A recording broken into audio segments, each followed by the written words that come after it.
نحمده ونصلي على رسوله الكريم اما بعد فاعوذ بالله من الشيطان الرجيم بسم الله الرحمن الرحيم سبحان الذي أسرى بعبده ليلا من المسجد الحرام إلى المسجد الأقصى الذي باركنا حوله لنريه من آياتنا إنه هو السميع البصير صدق الله العظيم رب اشرح لي صدري ويسر لي أمري واحلل عقدة من لساني يفقهوا قولي۔ اگرچہ پاروں کے حساب سے تو ہم نہیں کہہ سکتے کہ ہم قرآن مجید کے نصف میں پہنچ گئے ہیں، اس لیے کہ ادھر ہمارے 14 پارے مکمل ہوئے ہیں، 16 ابھی باقی ہیں۔ البتہ یہ کہ سورہ بنی اسرائیل اور سورہ کہف ان دونوں کے بارے میں یہ کہنا درست ہے کہ یہ قرآن مجید کے عین قلب میں عین درمیان واقع ہے، اور یہ حکمت قرآنی کے دو بڑے عظیم خزانے ہیں، اور قرآن حکیم کی صورتوں میں جو جوڑے ہونے کی نسبت ہے وہ ان میں بہت ہی نمایاں طور پر واضح طور پر سامنے آتی ہے۔ چنانچہ سورہ بنی اسرائیل کا آغاز ہو رہا ہے تسبیح سے، سبحان الذی اسری بعبدہ، سبحان، اور سورہ کہف کا آغاز ہوگا تحمید سے، الحمدللہ الذی انزل علی عبدہ الکتاب ولم یجعل لہ عوجا، اور یہ دو کلمات بہت کمپلیمنٹری ہیں، التسبیح نصف المیزان والحمدللہ تملأہ۔ حضور نے فرمایا کہ تسبیح سے نصف میزان پوری ہو جاتی ہے اور الحمدللہ سے اس کی تکمیل ہو جاتی ہے۔ اس کا مفہوم کیا ہے اس وقت میں اس میں نہیں جا سکتا۔ پھر یہ کہ دونوں بالکل برابر ہیں اس اعتبار سے کہ 12 رکوعوں پر مشتمل ہے سورہ بنی اسرائیل اور 12 ہی رکوع ہیں سورہ کہف کے۔ فرق صرف یہ ہے کہ بنی اسرائیل کی آیات 111 ہیں اور سورہ کہف کی 110 ہے، ایک آیت کا فرق ہے۔ پھر سورہ بنی اسرائیل کے آخر میں بھی 2 قل آئے ہیں، قل یعنی ایک تو 4 قل ہمارے مشہور ہیں، 4 قل سورتیں جو ہیں، قل یا ایھا الکافرون، قل هو اللہ احد، قل اعوذ برب الفلق، قل اعوذ برب الناس، یہ میں 4 قل آپ کو بتا رہا ہوں۔ 2 آیتیں ہیں جو قل سے شروع ہوتی ہیں جو آخر میں آئی ہیں سورہ بنی اسرائیل کے، اور 2 ہی آیتیں ہیں جو قل سے شروع ہوتی ہیں وہ آخر میں آئی ہیں سورہ کہف کے۔ اور یہ چاروں جو آیتیں ہیں یہ در حقیقت یہ بھی سورہ اخلاص کے مانند اور آیت الکرسی کے مانند یہ توحید الہی کے بہت بڑے خزانے ہیں۔ پھر ان میں واقعات جو تاریخ کے بیان ہو رہے ہیں، سورہ بنی اسرائیل کے ابتدا اور انتہا پر بنی اسرائیل کے تاریخ کے 2 ادوار کا دوران ذکر ہے، اور سورہ کہف کے شروع میں اصحاب کہف کا معاملہ وہ بھی ایک تاریخی واقعہ ہے، اور آخر میں ذوالقرنین کا معاملہ وہ بھی ایک تاریخی واقعہ ہے۔ ان دونوں صورتوں کے شان نزول میں بھی ایک واقعہ جو ہے وہ مشترک ہے کہ جس طرح یہودیوں نے قریش کو یہ بات سجھائی تھی کہ حضور صلی اللہ علیہ وسلم سے سوال کرو کہ یہ بنی اسرائیل جو ہے مصر میں کیسے پہنچ گئے تھے، جس کے جواب میں کہ پوری سورہ یوسف نازل ہوئی۔ اسی طرح سوال کیے گئے تھے 3 حضور سے صلی اللہ علیہ وسلم، یہ بتائیے ذوالقرنین کون تھا، اس کا کیا واقعہ تھا، یہ بتائیے اصحاب کہف کون تھے، ان کا کیا واقعہ تھا، یہ بتائیے روح کی حقیقت کیا ہے۔ تو ان تینوں سوالوں کے جواب آپ کو ان 2 صورتوں میں ملیں گے، سورہ بنی اسرائیل میں یسألونک عن الروح کے حوالے سے، اور سورہ کہف میں آپ کو اصحاب کہف کے حوالے سے اور ذوالقرنین کے حوالے سے۔ بہرحال اس کے علاوہ جو مشابہت ہے وہ انشاءاللہ دوران ترجمہ میں آپ کے سامنے رکھتا رہوں گا، اس وقت اصولی طور پر اتنی باتیں ذہن نشین کر لیں۔ سبحان الذی اسری بعبدہ لیلا من المسجد الحرام الی المسجد الاقصی، پاک ہے وہ ہستی جو لے گئی راتوں رات اپنے بندے کو صلی اللہ علیہ وسلم مسجد حرام سے مسجد اقصی تک، الذی بارکنا حولہ لنریہ من آیاتنا، جس کے ماحول کو ہم نے بابرکت بنایا ہے۔ مسجد اقصی کا ماحول یعنی فلسطین کا وہ علاقہ جو ہے حضرت ابراہیم کا مسکن تھا، حضرت اسحاق کا مسکن تھا، پھر وہاں سینکڑوں جو بنی اسرائیل کے انبیاء تھے وہ دفن ہیں، اس اعتبار سے وہ ایک بہت ہی بابرکت ماحول ہے اس کا۔ ویسے بھی دنیاوی اعتبار سے بہت زرخیز علاقہ ہے، بہت عمدہ سرسبز و شاداب علاقہ۔ لنریہ من آیاتنا، تاکہ ہم دکھائیں اسے یعنی حضور کو صلی اللہ علیہ وسلم اپنی آیات میں سے کچھ آیات۔ انہ هو السمیع البصیر، یقیناً وہ سب کچھ سننے والا، سب کچھ جاننے والا ہے۔ یہ سفر معراج کا ذکر ہے، اور معراج کے سفر کے دو حصے تھے۔ ایک حصہ زمینی تھا، یعنی مکہ مکرمہ سے اور یروشلم تک، اور دوسرا حصہ اس کا پھر آسمانی تھا۔ وہ یروشلم میں اس وقت جو صخرہ ہے، چٹان جس پر قبہ بنا ہوا ہے بہت بڑا، وہ جو ہے گنبد بنا ہوا ہے، اس چٹان پر سے پھر حضور کا جو ہے آسمانی سفر کا آغاز ہوا ہے۔ وہاں سے آپ کو اوپر اٹھایا گیا ہے اور لے جایا گیا ہے 7ویں آسمان تک۔ تو یہاں صرف اس پہلے حصے کا ذکر ہو رہا ہے۔ وَآتَيْنَا مُوسَى الْكِتَابَ وَجَعَلْنَاهُ هُدًى لِبَنِي اسرائیل، اور ہم نے موسیٰ کو کتاب عطا کی تھی یعنی تورات، اور اسے ہم نے قرار دیا تھا بنی اسرائیل کے لیے ہدایت۔ یہاں نوٹ کر لیجئے کہ تورات کو ہدی للناس نہیں کہا گیا، قرآن مجید جو ہے ہدی للناس، پوری نوع انسانی کے لیے ہدایت نامہ ہے، لیکن تورات جہاں بھی قرآن میں ذکر آیا ہے ہدی لبنی اسرائیل، بنی اسرائیل کے لیے ہدایت نامہ۔ اللہ تتخذوا من دونی وکیلا، اور اس کی ہدایت کا جو لب لباب تھا وہ کیا تھا کہ کسی کو بھی میرے سوا اپنا کارساز نہ سمجھنا، توکل میرے سوا کسی اور پر نہ کرنا۔ یہ توحید کا خلاصہ ہے، لب لباب ہے۔ ذریۃ من حملنا مع نوح، اے وہ لوگ ہو جو ان کی اولاد ہو کہ جن کو ہم نے سوار کرایا تھا کشتی میں نوح کے ساتھ، کیونکہ یہ حضرت سام کی اولاد ہیں، سامی نسلیں ہیں، تو گویا کہ ادھر اشارہ کیا جا رہا ہے۔ انہ کان عبدا شکورا، یقیناً وہ ہمارا بہت ہی شکر گزار بندہ تھا، علیہ الصلاۃ والسلام، یعنی حضرت نوح۔ وقضینا الی بنی اسرائیل فی الکتاب لتفسدن فی الارض مرتین ولتعلن علوا کبیرا، اور ہم نے مطلع کر دیا تھا بنی اسرائیل کو کتاب میں کہ تم 2 مرتبہ زمین میں بہت فساد مچاؤ گے اور بہت سرکشی کرو گے، بہت زیادہ سخت سرکشی اور بغاوت، یعنی یہ کہ 2 مرتبہ تمہاری کیفیت جو ہے وہ بہت زیادہ قابل اعتراض ہوگی دینی اعتبار سے، اور پھر 2 مرتبہ گویا کہ تم پر اللہ کے عذاب کے کوڑے برسیں گے۔ فَإِذَا جَاءَ وَعْدُ أُولَاهُمَا، تو جب ان دونوں میں سے پہلے وعدے کا وقت آیا، بَعَثْنَا عَلَيْكُمْ عِبَادًا لَنَا أُولِي بَأْسٍ شَدِيدٍ، تو ہم نے بھیج دیے تم پر اپنے ایسے بندے جو بڑی سخت لڑائی والے تھے، بڑے جنگجو تھے۔ فَجَاسُوا خِلَالَ الدِّيَارِ، تو وہ تمہاری آبادیوں کے اندر گھس گئے۔ وَكَانَ وَعْدًا مَفْعُولًا، اور پھر وہ وعدہ جو ہے بہرحال پورا ہونا ہی تھا، پورا ہو کر رہا۔ ثُمَّ رَدَدْنَا لَكُمُ الْكَرَّةَ عَلَيْهِمْ، پھر ہم نے لوٹا دی تمہاری باری ان پر۔ وَأَمْدَدْنَاكُمْ بِأَمْوَالٍ وَبَنِينَ، اور ہم نے مدد کی تمہاری مال کے ساتھ بھی اور بیٹوں کے ساتھ بھی۔ وَجَعَلْنَاكُمْ أَكْثَرَ نَفِيرًا، اور تمہیں بنا دیا بڑی تعداد میں کثیر۔ ان احسنتم احسنتم لانفسکم، اگر تم نے کچھ اچھا کیا تو اچھا کیا اپنے بھلے کے لیے۔ وَإِنْ أَسَأْتُمْ فَلَهَا، اور اگر کچھ برا کیا تو ظاہر بات ہے کہ اس کا وبال بھی تم پر آئے گا۔ فَإِذَا جَاءَ وَعْدُ الْآخِرَةِ، جب دوسری بار کے وعدے کا وقت آیا، لِيَسُوءُوا وُجُوهَكُمْ، گویا کہ یہاں وہی الفاظ محذوف ہوں گے، بَعَثْنَا عَلَيْكُمْ عِبَادًا لَنَا أُولِي بَأْسٍ شَدِيدٍ لِيَسُوءُوا وُجُوهَكُمْ، تو ہم نے تم پر پھر اپنے ایسے جنگجو بندے مسلط کر دیے تاکہ وہ تمہارے چہروں کو بگاڑے، تمہارے حلیے بگاڑے۔ وَلِيَدْخُلُوا الْمَسْجِدَ كَمَا دَخَلُوهُ أَوَّلَ مَرَّةٍ، اور تاکہ وہ داخل ہوں مسجد میں جیسے کہ داخل ہوئے تھے پہلی بار۔ وَلِيُتَبِّرُوا مَا عَلَوْا تَتْبِيرًا، اور تاکہ برباد کر کے رکھ دیں ہر اس چیز کو جس پر انہیں اختیار حاصل ہو جائے۔ ان آیات میں جو تاریخی واقعات بیان ہوئے ہیں ان کا میں تذکرہ اجمالاً پہلے بھی آپ سے کرتا رہا ہوں کہ تاریخ بنی اسرائیل کا جو زرعی عہد ہے، یعنی جو کہ ان کا خلافت راشدہ کا دور کہلا سکتا ہے، وہ تقریباً 1000 قبل مسیح سے لے کر 900 قبل مسیح تک ہے، اور یہ در حقیقت 3 بادشاہوں کا دور ہے بادشاہی کا، طالوت علیہ السلام اور داؤد علیہ السلام اور سلیمان علیہ السلام۔ حضرت سلیمان کے بعد وہ بڑی عظیم سلطنت جو تھی وہ 2 حصوں میں تقسیم ہو گئی، ایک شمالی جس کا نام اسرائیل تھا اور اس کا دارالخلافہ تھا سامریہ، اور دوسری جنوبی یہودی یہودیہ اور اس کا دارالخلافہ تھا یروشلم۔ لیکن ان کے ہاں اخلاقی زوال آیا، دینی زوال آیا دونوں مملکتوں میں۔ شمالی مملکت میں ذرا زیادہ تیزی کے ساتھ آیا، تو تقریباً 731 قبل مسیح میں ان پر عذاب آیا اللہ تعالیٰ کا، اور وہ شمال سے ان پر اسوری حملہ آور ہوئے، سیرینز جو سیریا میں رہنے والی بڑی جنگجو قوم تھی، انہوں نے سلطنت اسرائیل کو تباہ و برباد کر دیا۔ لیکن یہ کہ سلطنت جوڈا جو تھی، جوڈی، وہ برقرار رہی،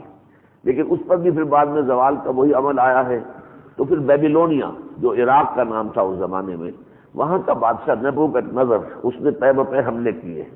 598 قبل مسیح سے لے کر 587 تک 11 سالوں کے دوران کئی حملے کیے، لیکن 587 قبل مسیح میں تو ایسا خوفناک حملہ کیا کہ تمام آبادی جو ہے آدھی قتل کر دی، آدھی کو وہ اپنا قیدی بنا کر بیبیلونیا لے گیا اور ہیکل سلیمانی مسمار کر دیا۔ تقریباً 150 برس تک یہ مسجد بھی یعنی گری پڑی رہی، شہر بھی برباد رہا۔ اس کے بعد ذوالقرنین، چونکہ ان کا تذکرہ آئے گا سورہ کہف کے آخر میں، ذوالقرنین نامی ایک شخصیت ابھری ایران میں، اور وہ ایران کے اندر جو پہلے 2 ملک ہوتے تھے علیحدہ، ایک پارس اور ایک مادہ، ان دونوں کو ملا کر اس نے ایک بڑی سلطنت قائم کی،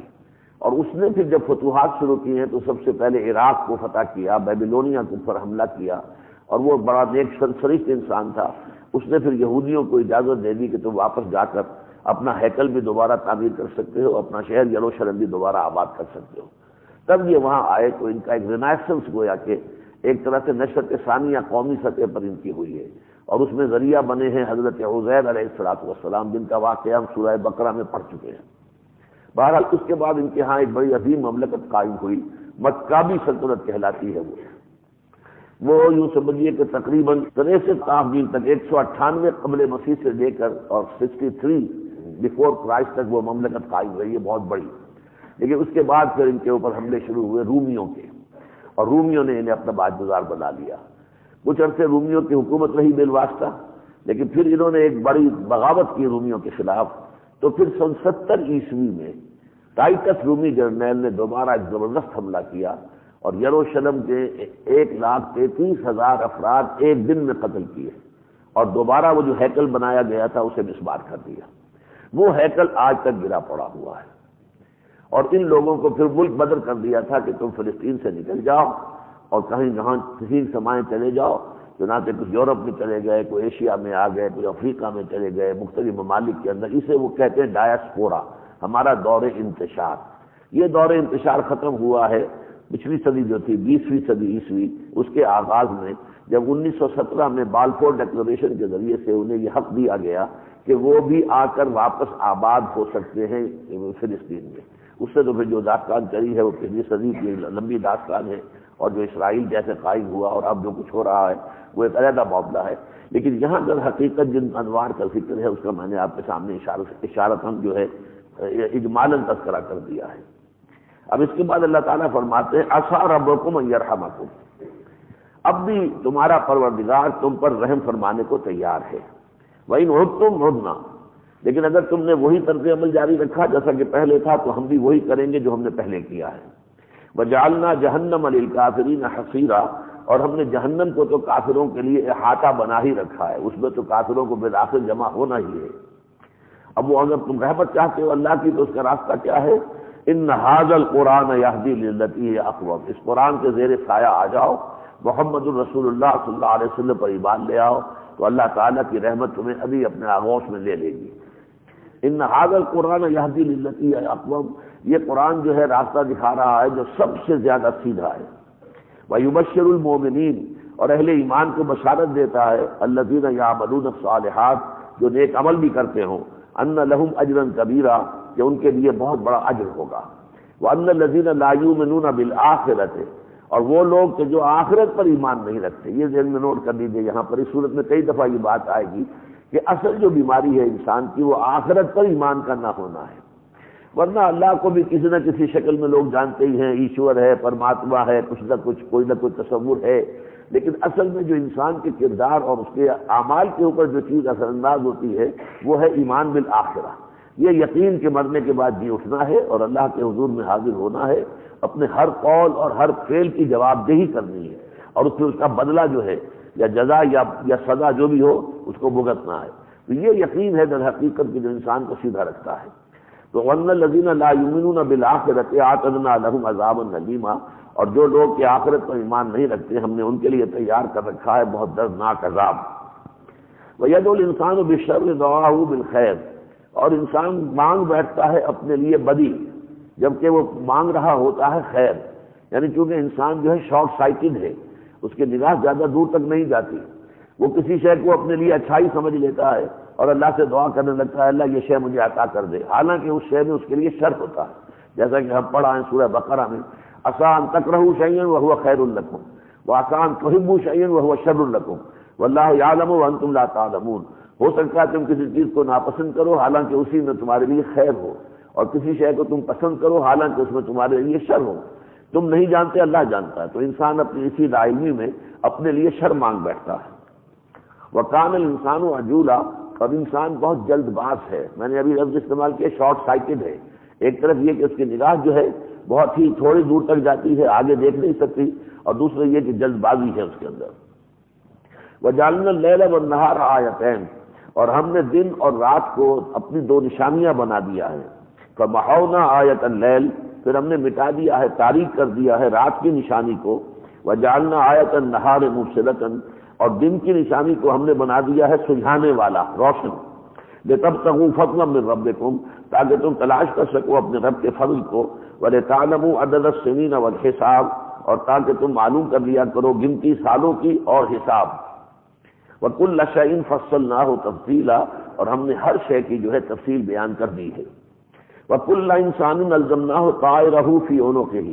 اور ہر شخص کا ہم نے اس کی نحوست یا اس کی قسمت اس کی گردن میں آویزاں کر دی ہے۔ یہ طائرہ جو ہے اگر عام معنی سے کیے جائیں تو جو بھی انسان کا نصیب ہے یا قسمت ہے یا مقسوم ہے، جو بھی ہم اسے کہتے ہیں، تو وہ بھی گویا کہ وہ اس طائر میں آ جائے گا، لیکن عام طور پر یہ لفظ جو ہے تو یہ نحوست کے لیے استعمال ہوتا ہے، بدقسمتی کے لیے۔ ہر انسان کی اگر قسمت ہے یا بدقسمتی ہے تو ہم نے اسے اس کی اپنی جو ہے گردن اسے چپکا دیا ہے۔ وَنُخْرِجُ لَهُ يَوْمَ الْقِيَامَةِ كِتَابًا يَلْقَاهُ مَنشُورًا، اور ہم نکالیں گے اس کے لیے قیامت کے دن ایک کتاب، ایک اعمال نامہ، جسے جو اس کو ملے گا کھلی ہوئی کتاب کے مانند۔ اقرا کتابک، اور کہہ دیا جائے گا کہ پڑھو اپنا اعمال نامہ۔ کفا بنفسک اليوم علیک حسیبا، تم خود ہی کافی ہو آج اپنا حساب لینے کے لیے، کسی اور اکاؤنٹنٹ کی اور محاسب کی ضرورت نہیں ہے۔ من اہتدی فانما یہتدی لنفسہ، جو کوئی بھی ہدایت پر آتا ہے تو وہ بہرحال ہدایت حاصل کرتا ہے اپنے ہی بھلے، اپنے ہی فائدے کے لیے۔ ومن ضل فانما یضل علیہا، اور جو گمراہ ہوتا ہے تو وہ گمراہ بھی ہوتا ہے تو اپنی ہی اس کی شامت اسی کو ملے گی۔ ولا تزر وازرۃ وزر اخرى، اور نہیں اٹھائے گی کوئی اٹھانے والی کسی اور کے بوجھ کو، ہر شخص کو اپنا اپنا بوجھ خود اٹھانا ہے، اپنے اعمال کی گٹھلی خود لے کر پیش ہونا ہے میدان حشر میں۔ وما كنا معذبین حتى نبعث رسولا، اور ہم ہرگز نہیں ہیں عذاب بھیجنے والے جب تک کہ رسول کو مبعوث نہ کر دیں۔ یہ مضمون میں کئی مرتبہ واضح کر چکا ہوں کہ ایک تو عذاب ہے چھوٹے عذاب، جگانے کے لیے، ہوش میں لانے کے لیے، لیکن ایک جو بڑا عذاب ہوتا ہے جو کسی قوم کو نسیم منسیہ کر دے، ختم کر دے، اس کی جڑ کاٹ دے، ایسے کر دے جیسے کہ وہ قوم کبھی تھی ہی نہیں۔ یہ عذاب کبھی نہیں آیا کسی قوم پر جب تک کہ پہلے رسول کو نہ بھیج دیا جائے اور رسول دعوت دے کر اتمام حجت کر دے، حق کا حق ہونا، باطل کا باطل ہونا واضح کر دے۔ پھر بھی اگر لوگ اڑے رہے باطل پر تو پھر ان کا معاملہ یہ ہوتا تھا کہ پھر پوری قوم کو تباہ کر دیا جاتا تھا۔ یہ جو ہے عذاب الادنیٰ اور عذاب سورہ سجدہ کی آیت میں آیا ہے، وَلَنُذِيقَنَّهُم مِّنَ الْعَذَابِ الْأَدْنَىٰ دُونَ الْعَذَابِ الْأَكْبَرِ، چھوٹے چھوٹے عذاب وہ آتے رہتے ہیں، لیکن یہ کہ بڑا عذاب جو ہے عذاب استیصال، جس سے کسی قوم کی جڑ کاٹ دی جائے، وہ رسول کے بھیجے بغیر نہیں آ سکتا۔ وَإِذَا أَرَدْنَا أَن نُهْلِكَ قَرْيَةً أَمَرْنَا مُتْرَفِيهَا، اور جب ہم یہ ارادہ کر لیتے ہیں کہ کسی بستی کو ہم ہلاک کر دیں تو ہم اجازت دے دیتے ہیں اس کے جو مرفہ الحال لوگ ہوتے ہیں، کھاتے پیتے لوگ، دولت مند لوگ، وہ پھر اس میں فَفَسَقُوا فِيهَا، اس میں خوب فسق و فجور کا بازار گرم کر دیتے ہیں۔ فَحَقَّ عَلَيْهَا الْقَوْلُ، پھر ان کے اوپر جو عذاب کی بات جو ہے ثابت ہو جاتی ہے۔ فَدَمَّرْنَاهَا تَدْمِيرًا، اور پھر ہم اس کو اکھاڑ پھینکتے ہیں، تباہ کر دیتے ہیں اٹھا کر۔ وَكَمْ أَهْلَكْنَا مِنَ الْقُرُونِ مِن بَعْدِ نُوحٍ، اور کتنی ہی نسلوں اور قوموں کو ہم نے ہلاک کیا نوح کے بعد۔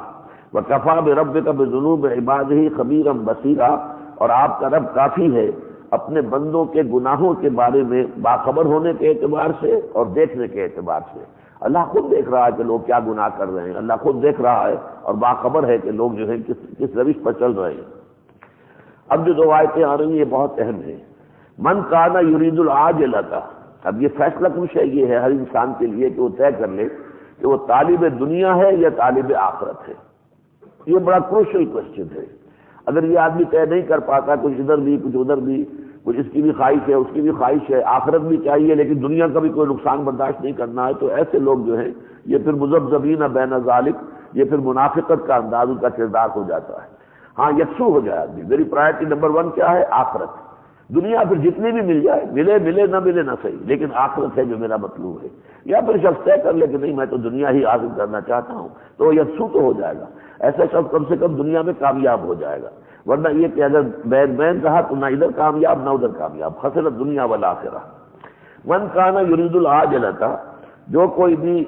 چاہتا ہو، طالب بن گیا ہو عاجلہ، عاجلہ یہ گھر دنیا کہتے ہیں جو سب سے قریب ہے، عاجلہ جو جلدی سے ہے، ہمارے سامنے موجود ہے، نقد ہے، دنیا کا نقصان بھی نقد اور نفع بھی نقد، یہاں کی تکلیف بھی نقد اور یہاں کی راحت جو ہے وہ بھی نقد۔ عجلنا لہ فیہا ما نشاء لمن نرید، تو ہم جلدی ہی دے دیتے ہیں اس کو اس دنیا میں جتنا کہ ہم چاہتے ہیں اور جس کے لیے چاہتے ہیں۔ یہ بھی ضروری نہیں کہ آپ دنیا کے طالب بن جائیں تو جتنی دنیا آپ چاہتے ہیں اتنی آپ کو مل جائے، ایسا بھی ہو سکتا ہے کہ ایک شخص ساری عمر دنیا کے حصول کے پیچھے بھاگتا رہے اور دنیا اس کے ہاتھ میں آئے، لیکن یہ فرمایا ما نشاء لمن نرید، جتنا ہم چاہیں گے اور جس کے لیے چاہیں گے ہم دنیا دے دیں گے۔ ثم جعلنا لہ جہنم، پھر اس کا مقام ہم قرار دے دیں گے جہنم، یصلاھا مذموما مدحورا، جس میں وہ داخل ہوگا مذمت زدہ ہو کر اور دھکے دیے جا کر۔ اس کے برعکس ومن اراد الآخرۃ، جو شخص کے ارادہ کر لے اور طالب بن جائے آخرت کا، لیکن اس کے ساتھ 2 شرطیں ہیں، وسعی لہا سعیہا، خواہشات پر نہیں، لیس بامانیکم ولا امانی اہل الکتاب، خواہشات سے کچھ نہیں ہوگا، وسعی لہا سعیہا، اور اس کے لیے کوشش کی جیسی کہ آخرت کے لیے کی جانی چاہیے، وہو مومن، اور وہ مومن ہو، فاولئک کان سعیہم مشکورا، تو یہ وہ لوگ ہیں کہ جن کی سعی جو ہے وہ مشکور ہوگی، اللہ تعالیٰ کے ہاں مقبول ہوگی۔ کلا نمد ہؤلاء وہؤلاء من عطاء ربک،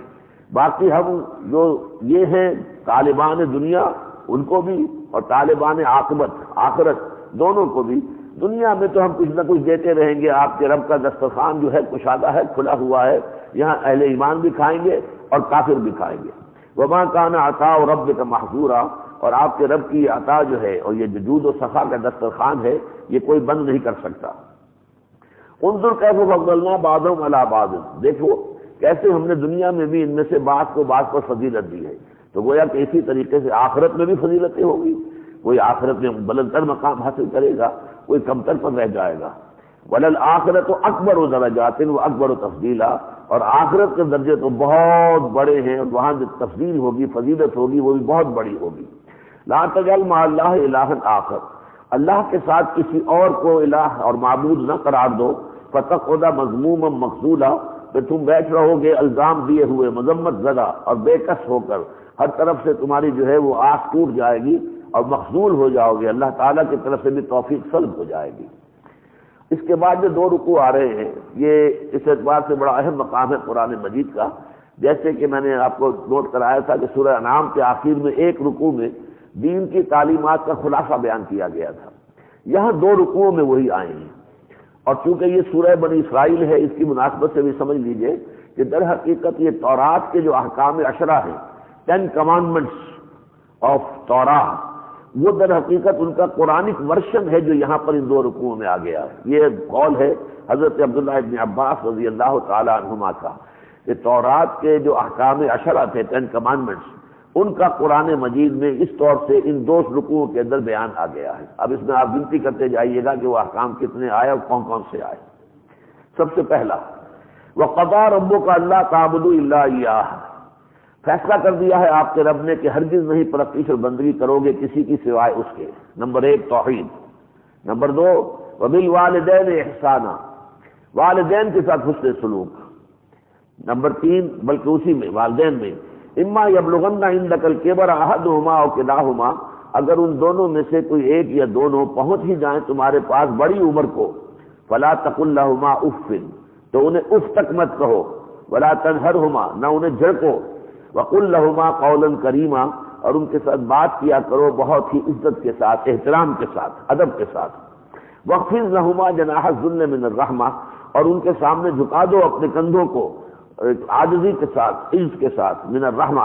وقل رب ارحمہما کما ربیانی صغیرا، اور دعا کیا کرو کہ پروردگار میرے ان دونوں والدین پر، والد اور والدہ پر رحم فرما، جیسے کہ انہوں نے مجھے پالا پوسا جبکہ میں چھوٹا سا تھا۔ نمبر 3 اب آ رہا ہے، ربکم عالم بما فی نفوسکم،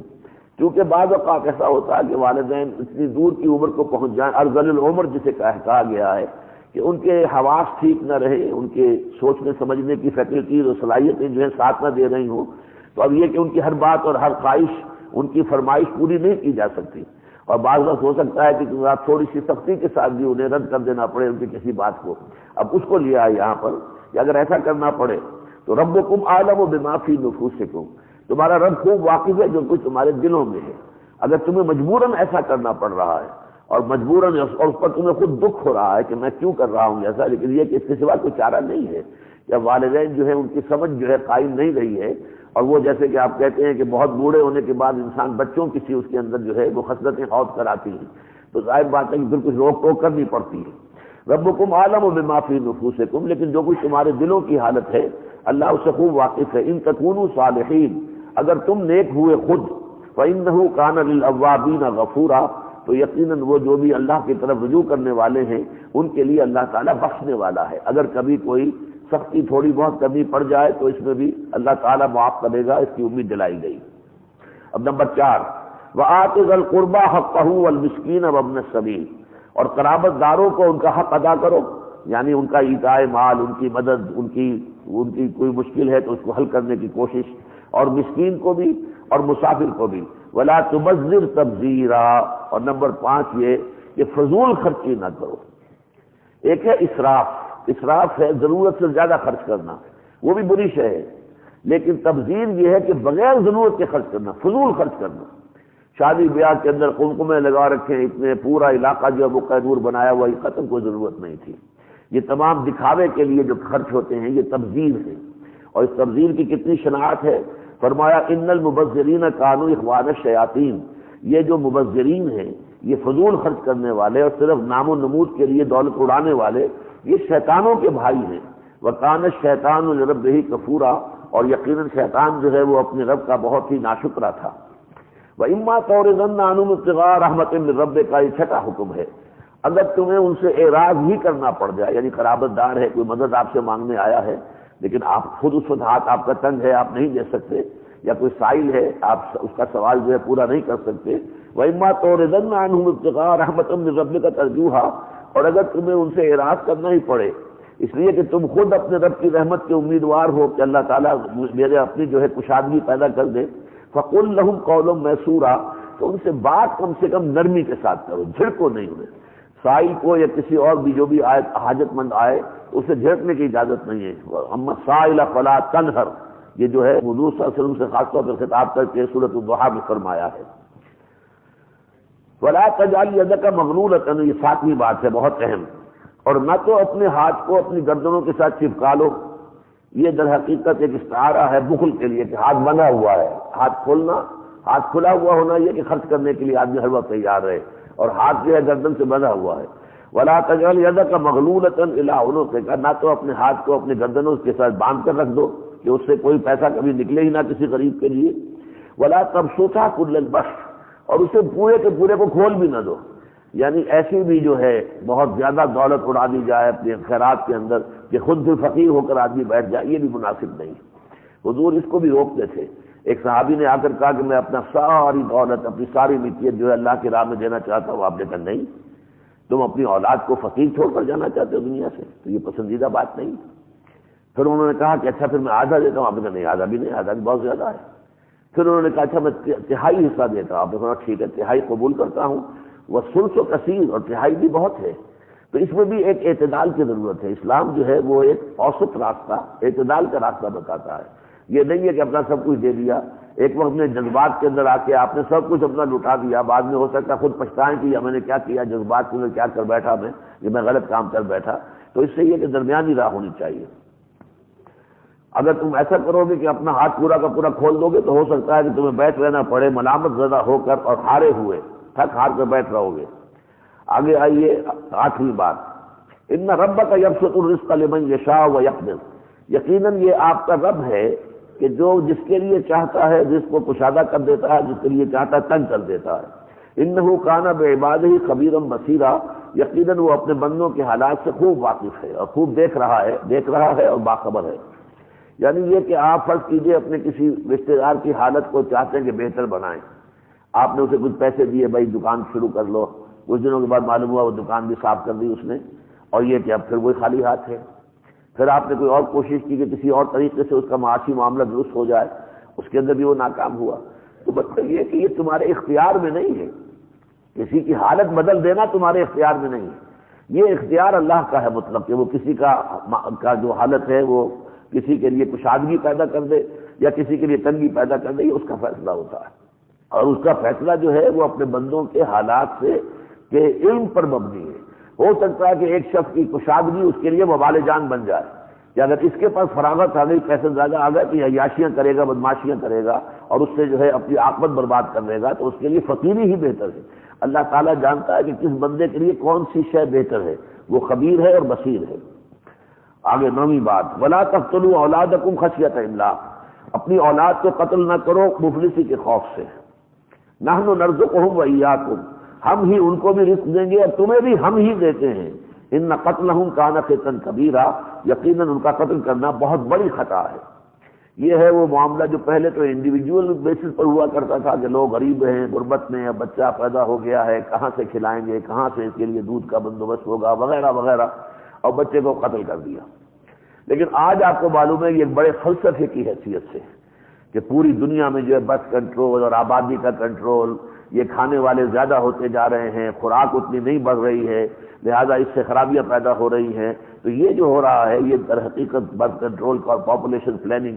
یہ بھی در حقیقت کسی بنیاد پر ہے کہ اللہ کی رزاقیت پر یہ اعتماد نہیں ہے۔ اللہ تعالیٰ کا رزق ہے، اس کے خزانے جو ہیں وہ بے انتہا ہیں، ان کے کوئی جو ہے بے قرار ہیں، اس کے خزانے، اس کے کوئی کنارے نہیں ہیں، نہ پیدا کنار۔ لیکن وہ یہ جیسے کہ ہم پہلے پڑھ چکے ہیں کہ وہ ایشو کرتا ہے وہاں سے اندازے کے مطابق، سارے خزانے ایک دم نہیں کھول دیتا، بلکہ یہ کہ وہ اندازے اور ضرورت کے مطابق وہاں سے ایشو کرتا ہے۔ لہذا اگر آپ کی پاپولیشن بڑھ جائے گی تو اللہ کوئی نہ کوئی ذریعہ بنا دے گا، کوئی ذریعہ، کوئی سورس کھول دے گا اپنے رزق کی۔ جیسے کہ آج کل ہمیں معلوم ہے کہ سی فوڈ ایک بہت بڑا خزانہ جو ہے ہمارے لیے خوراک کا، وہ معلوم ہوا کہ سمندر کے اندر موجود ہے، جس کی طرف پہلے لوگوں کا دھیان تھا ہی نہیں۔ نہ ڈیپ سی میں جا کر کہیں کوئی چیز جو ہے پکڑی جا سکتی تھی، صرف یہ کہ ساحلوں کے کنارے جو مچھلیاں آ گئی انہیں بیچاریوں کو پکڑ لیا، باقی اس سے آگے تو ہماری پہنچ نہیں تھی۔ اب جس طریقے سے کہ ان کا ایک پورا سلسلہ ہے، یہ پوری سائنس ہے، پوری ٹیکنالوجی ہے مچھلیوں کا پکڑنا، اور بڑے بڑے جو ہیں ہزاروں ٹن کے جو جہاز ہوتے ہیں وہ جاتے ہیں اور جا کے بھر کر آتے ہیں، تو اس سے اندازہ کیجئے کہ خوراک اللہ تعالیٰ کہاں سے لا سکتا ہے، ابھی ہمیں کیا پتا ہے۔ تو ولا تقتلوا اولادکم خشیۃ املاق نحن نرزقهم وإياكم ان قتلهم كان خطا كبيرا۔ 10ویں بات، ولا تقربوا الزنا انه كان فاحشة وساء سبيلا، زنا کے قریب بھی نہ پھٹکو، یقیناً وہ بہت بے حیائی اور بہت ہی برا راستہ ہے۔ 11ویں بات، ولا تقتلوا النفس التي حرم الله الا بالحق، اور مت قتل کرو کسی انسانی جان کو جسے اللہ نے محترم ٹھہرایا ہے مگر حق کے ساتھ۔ یعنی اگر کسی انسان نے کسی دوسرے کو قتل کیا ہے تو اس کے قصاص میں قتل کیا جا سکتا ہے، شادی شدہ ہے، زنا کیا ہے تو اس کو رجم کیا جا سکتا ہے، اور مسلمان تھا مرتد ہو گیا تھا اسے قتل کیا جا سکتا ہے۔ تو قتل کرنے کے ضمن میں بس چند جو شکلیں ہیں شریعت کے اندر، یا پھر کافر ہے، کافر حربی ہو، جنگی حالت کے اندر جبکہ جنگ ڈکلیئر ہو اسے قتل کیا جا سکتا ہے۔ تو احادیث میں آتا ہے کہ ان 4 صورتوں کے علاوہ کسی انسان کو قتل کرنا کسی صورت میں کسی وقت ہرگز ہرگز ہرگز جائز نہیں۔ کافر کا قتل بھی صرف حربی کا جس سے جنگ ڈکلیئرڈ ہے، یہ نہیں کہ آپ نے جس کافر کو چاہا مار دیا اور آپ نے سمجھا کہ بڑا آپ نے وہ نیکی کا کام کیا، نہیں، بہت بڑا گناہ ہے۔ خاص طور پر اسلامی ریاست کا ذمہ جو ہے اس کی جان تو جتنی مسلمان کی جان محترم ہے اتنی ہی محترم ہوتی ہے، اس کی جان کی حفاظت اتنی کی جائے گی اسلامی ریاست میں کسی ذمہ کی بھی۔ لہٰذا ان 4 میں کے علاوہ کوئی شکل نہیں ہے کسی انسان کو قتل کرنے کی۔ 12ویں بات آ رہی ہے یہاں پہ، چونکہ ایک چیز کے جو ہے زیادہ کھول کر اب اللہ تعالیٰ نے وضاحت کی ہے، اس لیے یہاں گنتی بڑھ رہی ہے۔ وہ 10 کمانڈمنٹ جو ہے یہاں زیادہ بن جائیں گے، اس لیے کہ ہر معاملے میں ذرا اس کے مختلف پہلوؤں کو بھی سب کلوزز جسے کہنا چاہیے، کلاس 1 کلاس 2، لیکن ہر کلاس کے ساتھ کچھ سب کلوزز بھی آ رہے ہیں۔ 12ویں بات کیا ہے، ومن قتل مظلوما فقد جعلنا لولیہ سلطانا فلا یسرف فی القتل، اور جو کوئی بھی ناحق قتل ہو جائے تو اس کے جو ولی ہیں، جو وارث ہیں، ان کو اب ہم نے قوت عطا کر دی ہے، ان کے ہاتھ میں طاقت عطا ہو گئی، لیکن وہ بھی قتل نہ کریں حد سے بڑھ کر، یعنی مقتول جو ہے اس کے ورثاء قاتل کو قتل کر سکتے ہیں، انہیں حق حاصل ہے، اگرچہ اس کے لیے جو حکومت وقت ہوگی وہ ذریعہ بنے گی، یہ نہیں کہ خود ہی جا کے قتل کر دیں، حکومت جو ہے اس کو پکڑے گی قاتلوں کو، ان کو جو ہے اس پر جرم ثابت ہو جائے گا تو پھر جو مقتول کے جو ورثاء ہیں وہ قتل کر سکیں گے، لیکن اس میں بھی حد سے نہ بڑھے، یعنی یہ کہ زیادہ تکلیف دے کے قتل کرنا یا مسلح کرنا، اس کے کان اور ناک وغیرہ کاٹنا، اس کی اجازت نہیں ہے۔ بلا یسرف فی القتل انہ کان منصورا، جو یہ وارث ہوگا مقتول کا اس کی لازماً مدد کی جائے گی، اسلامی ریاست جو ہے اس کی پشت پر کھڑی ہوتی ہے، اس کی طاقت کے بل پر در حقیقت یہ قصاص کا معاملہ چلتا ہے۔ 13ویں نمبر پر ولا تقربوا مال الیتیم الا باللتی احسن، اور یتیم کے مال کے قریب بھی نہ پھٹکو مگر بہترین طریقے پر، بڑی احتیاط کے ساتھ، کہیں اس کا مال تمہارے پیٹ میں نہ چلا جائے، حتیٰ یبلغ اشدہ، یہاں تک کہ وہ اپنی پوری جوانی کو پہنچ جائے، سن بلوغ کو پہنچ جائے، وأوفوا بالعہد، یہ اب 14واں ہو گیا، اور عہد پورا کیا کرو، جب بھی معاہدہ ہو جائے، جب بھی کوئی وعدہ کر دو تو اس کو پورا کرو، ان العہد کان مسئولا، اس لیے کہ عہد جو ہے اس کے بارے میں اللہ تعالیٰ کے یہاں پرسش ہوگی۔ اور پھر 15واں وأوفوا الکیل اذا کلتم، جب تم پیمانہ ناپ کر کسی کو کوئی چیز دے رہے ہو، کوئی دکاندار ہے دے رہا ہے، کسی اور جگہ پر کوئی ناپ ہو رہا ہے تو وہ ناپ جو پورے پیمانے کے ساتھ ہو۔ اور 16ویں نمبر پر اذا کلتم وزنوا بالقسطاس المستقیم، جب تولو وزنوا بالقسطاس المستقیم، اور جب وزن کرو تو سیدھی ڈنڈی کے ساتھ، ترازو کی سیدھی ڈنڈی کے ساتھ، اس میں ڈنڈی مارنے کی کوشش نہ کرو۔ ذالک خیر واحسن تاویلا، یہی بہتر بھی ہے اور انجام کے اعتبار سے زیادہ مفید بھی۔ نمبر 17 ولا تقف ما ليس لك به علم، اور دیکھو کوئی کسی ایسی چیز کے پیچھے نہ پڑو جس کا تمہارے پاس کوئی علم نہ ہو۔ ان السمع والبصر والفؤاد كل اولئک کان عنہ مسؤولا، یقیناً تمہیں جو ہم نے کان دیے ہیں، آنکھیں دی ہیں، دل یا دماغ دیا ہے، تو ان تمام چیزوں کے بارے میں تم سے حساب لیا جائے گا کہ تم نے اس کا استعمال کیا یا نہیں کیا۔ یہ در حقیقت قرآن مجید کی تعلیم کا وہ مرکزی نقطہ ہے کہ جس کی بنا پر کہا جاتا ہے کہ جو تہذیب حاضر ہے اور یہ ٹیکنالوجی وغیرہ اور سائنس کی ترقی جو ہے، اس کا آغاز کرنے والا قرآن مجید ہے۔ منطق استقرائی اس نے شروع کی، کائنات کو دیکھو، کھول آنکھ، فرق دیکھ، فضا دیکھ، اور یہ ساری جو ہے مشاہدے کر کے نتیجے اخذ کرو، استنباط کرو، استدلال کرو، اس سے علم کی بنیاد پر قائم کرو اپنے موقف کو، توہمات نہیں۔ توہمات خام خواہ کا ایک تصور ہے کہ یہ زلزلہ کیسے آتا ہے جی، کہ یہ ایک بیل ہے اور اس بیل کے سینگوں کے اوپر دنیا رکھی ہوئی ہے، تو جب ذرا اس کا ایک سینگ تھک جاتا ہے تو ذرا اس کو بدل کے دوسرے سینگ پر لاتا تو زلزلہ آ جاتا ہے۔ اچھا اس کے لیے کیا دلیل ہے؟ کچھ نہیں۔ لہذا اب یہ کہ تمام توہمات کو ختم کر کے اور حقائق پر بنیاد رکھنا، یہ جو کہ جدید دور کا اصل میں یوں سمجھیے کہ اس کا اصل اصول ہے کہ فیکٹس جو ہیں ان کے اوپر اپنی جو ہے موقف کی بنیاد رکھی جائے، جو ویریفائبل فیکٹس ہیں سائنس کے ذریعے سے معلوم ہو رہے ہیں ان کو تسلیم کیا جائے، ان سے استدلال کیا جائے، استنباط کیا جائے، اور اس سے جو فورسز آف دی نیچرز ہیں ان کا علم حاصل کر کے پھر اس قابل ہو جائیں کہ ہم ان فورسز آف دی نیچر کو استعمال کر سکیں، ایکسپلائٹ کر سکیں۔ تو اس کا اصل میں جو آغاز ہے قرآن مجید کے اس اصول سے ہوا ہے کہ ولا تقف ما ليس لك به علم، توہمات کے پیچھے نہ پڑو،